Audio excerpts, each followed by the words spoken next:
I am at times a traveler, often with no specific destination in mind. So I drove that day, unaware my route would take me through a picturesque area called Pleasant Valley. A tranquil drive until trouble.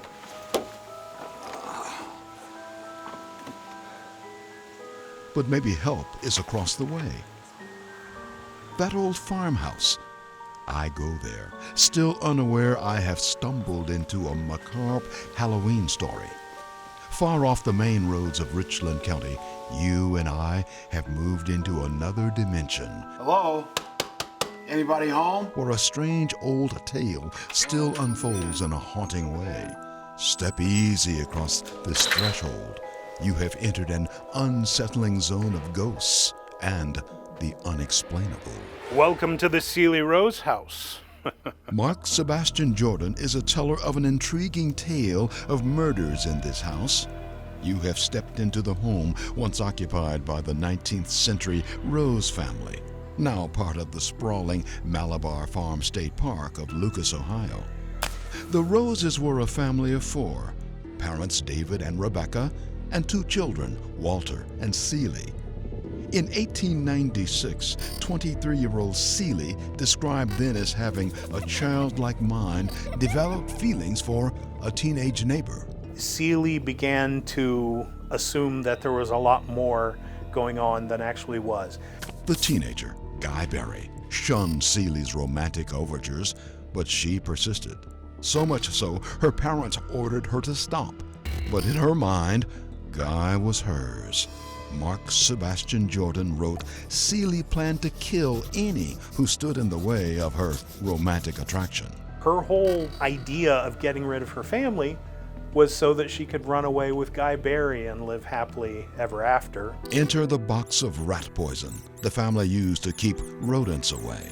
She took a spoonful of the Rough on Rats, mixed it into the cottage cheese, and then brought it here into the house to serve to her family. Death claimed Father David and Brother Walter.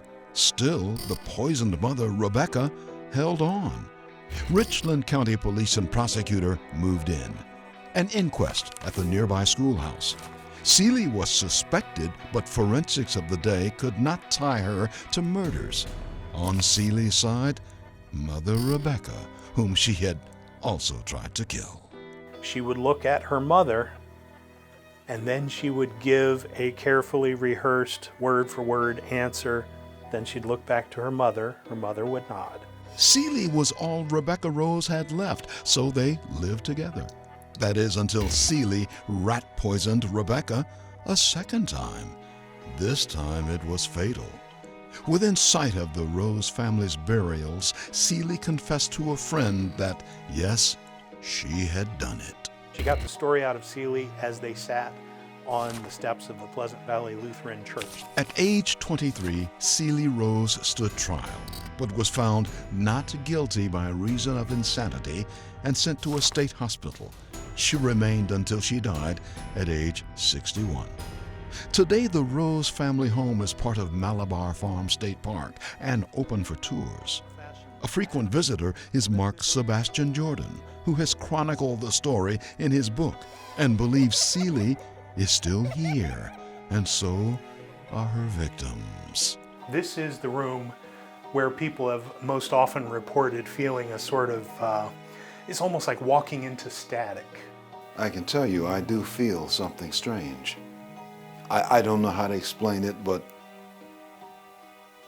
it's just a funny feeling inside me. And I'm feeling that rumble. It's like the floor is vibrating a little bit.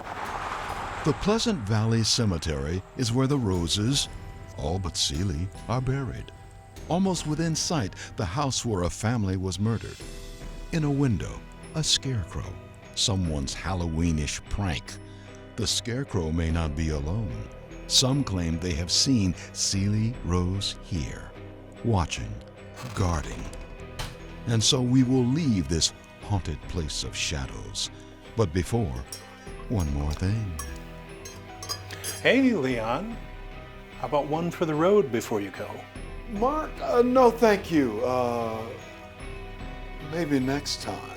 This is Leon Bibb offering for your consideration a ghoulish tale far off the main roads of Richland County, in a place which exists betwixt and between life and shadow.